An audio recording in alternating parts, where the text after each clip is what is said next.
Welcome back to Raw Sports Talk. I'm Chris, your favorite stat reader, and we have the Oilers hosting the Knights, game number 3. And the Knights are plus 110 on the money line. The Oilers are minus 130. The over-under is at 6.5 goals. The Knights getting a goal and a half on the puck line are minus 230, meaning if you bet them that way and they win this game outright, you'd win. If they lose by 1 goal, you win. The Oilers laying a goal and a half on the puck line are plus 190, meaning if you bet them that way, they have to win by 2 goals or more. Now, these are the overnight odds. They're going to change the closer we get to Game 3 tomorrow. The Oilers took both games in Vegas, 4-2 and 5-4 in overtime, and they did what they had to do. Now, head-to-head, the Oilers are 6-4 against the Knights in their last 10. The Oilers have beaten the Knights the last 4 times they played them. The road team is on a 3-game winning streak. The home team is 5-5. The underdog has won the last 3 games they played against each other. The underdog is 7-3 on the money line.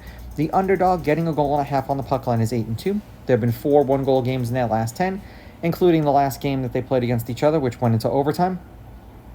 Both of these teams have had difficulty holding on to leads late. The Knights had a 2-1 lead, gave up 3 goals. The Oilers, I believe, had a 4-1 lead and gave up a 3-goal lead in the third period. Over the course of the third period going into overtime. The under is 5-4-1, and the under at 6.5 goals is 6-4.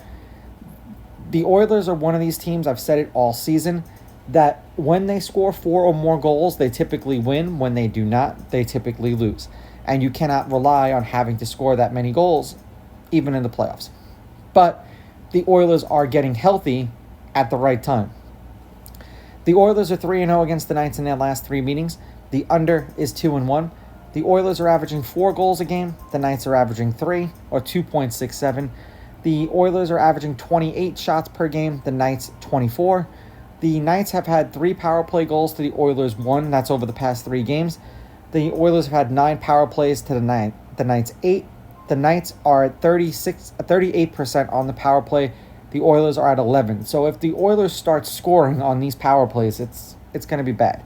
The Knights are at an 89% kill rate on the power play, the penalty kill, and the Oilers are at 63% killing off the Knights power plays. I'm going to take the Oilers on the money line. I'll take the Knights getting the goals. I think this isn't going to be another over kind of game. I think this will probably be another overtime game. And we've seen fluky bounces kind of make their way in. Now the Knights have to do everything in their power to steal one in Edmonton because, yeah, like I said, the Oilers are just getting healthy at the right time, and it's just going to suck for whoever has to play them. These are just my picks. If you disagree, please go with your gut, and please bet responsibly.